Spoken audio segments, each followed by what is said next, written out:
dengan kekuatan militer yang hampir setara dengan Amerika. Tapi, yang lebih menakutkan dari Iran bukan cuma militer mereka. Dunia intelijen tahu, intelijen Iran adalah salah satu yang paling unggul di dunia. Bahkan, menurut berbagai sumber, Iran disebut-sebut sebagai negara dengan intelijen paling superior, melampaui banyak negara besar. Selama puluhan tahun, Iran bermain di balik bayangan. Mereka tahu semua peta kekuatan militer dunia. Mereka tahu siapa saja yang berada di belakang Israel. Mereka tahu cara menekan musuh-musuhnya tanpa harus tampil di depan panggung. Dan karena itulah, tak satu pun negara di sekitar Israel yang berani berhadapan langsung dengan Iran. Bahkan negara-negara Arab yang selama ini berkonflik dengan Iran pun berpikir berkali-kali lipat untuk terlibat dalam konfrontasi terbuka. Karena mereka tahu, berperang melawan Iran berarti menggali kubur sendiri. Amerika pun paham betul hal itu. Maka tidak heran, meskipun Amerika sering menggertak Iran dengan sanksi, ancaman, dan propaganda media, mereka tidak pernah benar-benar masuk ke medan perang terbuka melawan Iran. Kenapa?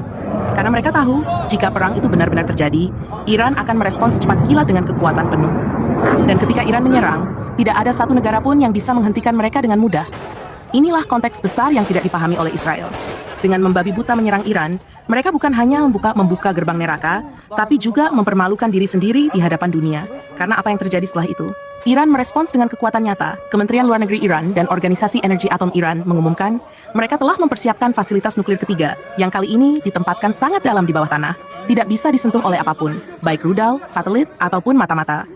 Dalam pernyataan resminya, Iran menyebut, kami sudah menyiapkan semua, lokasinya aman, kami tidak akan berhenti, dan Israel akan dimusnahkan. Presiden Iran dengan tenang menyatakan bahwa pengembangan senjata nuklir adalah bagian dari strategi nasional untuk hidup mandiri. Iran ingin menjadi negara pelindung bagi bangsa-bangsa yang tertindas seperti Palestina. Iran ingin perdamaian dunia tanpa ada dominasi satu kekuatan yang sewenang-wenang.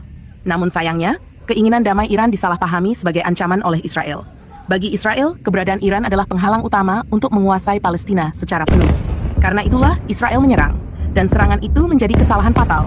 Malam Jumat menjadi awal dari kehancuran besar. Langit di atas kota-kota Israel berubah menjadi merah api. Ledakan demi ledakan menghancurkan basis militer, sistem pertahanan, dan pusat energi mereka. Ribuan warga Israel berlarian ke bunker bawah tanah. Sirene berbunyi tanpa henti. Iran benar-benar memulai peringatan. Dan ini baru serangan tahap awal. Iran menyebutnya bayi rudal. Rudal-rudal terkecil mereka yang bahkan tidak perlu dioperasikan dengan sistem kendali canggih. Padahal Iran masih menyimpan jutaan rudal tanggung, rudal ukuran sedang, rudal besar, dan rudal raksasa yang belum pernah terlihat oleh satu pun mata intelijen barat. Iran juga belum menyentuh persenjataan nuklir mereka. Bayangkan, hanya dengan rudal bayi, sistem pertahanan Iron Dome Israel yang katanya terbaik di dunia, lumpuh tak berdaya. Dan Iran menyatakan, kami belum mulai apa-apa. Jika Israel membalas 1 kali, kami balas 10 kali. Jika mereka terus melawan, kami hancurkan mereka sedikit demi sedikit. Kami tahu siapa yang berdiri di belakang mereka. Kami tahu kekuatan mereka. Tapi kami juga tahu titik lemahnya. Dan kami siap. Kini, pemerintah Israel benar-benar panik. Semua simbol Israel di seluruh dunia diperintahkan untuk dicopot. Bendera Israel tak boleh terlihat di tempat umum. Kedutaan besar Israel di berbagai negara mengaktifkan jalur darurat. Para diplomat Israel dilarang bepergian tanpa pengamanan ekstrem. Israel benar-benar tidak menduga bahwa Iran bukan sekadar ancaman, tapi bencana besar. Dan semua ini terjadi karena kebodohan paling mutlak.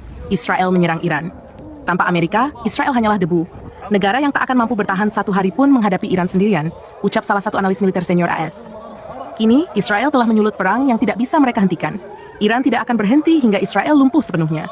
Ekonominya hancur, mata uangnya anjlok, aktivitas warga lumpuh, bahkan tanah-tanah mereka perlahan akan berubah menjadi puing-puing. Iran tidak main-main. Iran bukan Gaza. Iran bukan Lebanon. Iran adalah kekuatan super di balik layar, yang tahu betul cara menaklukkan musuh tanpa harus bicara banyak. Dan sekarang, Israel hanya punya 2 pilihan, berlutut pada Iran atau lenyap dari peta bumi.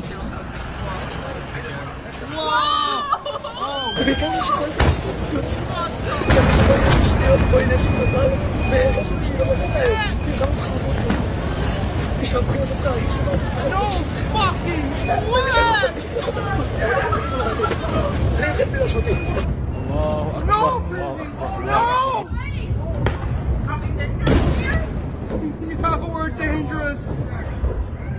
Oh my God! Yes, I'm filming.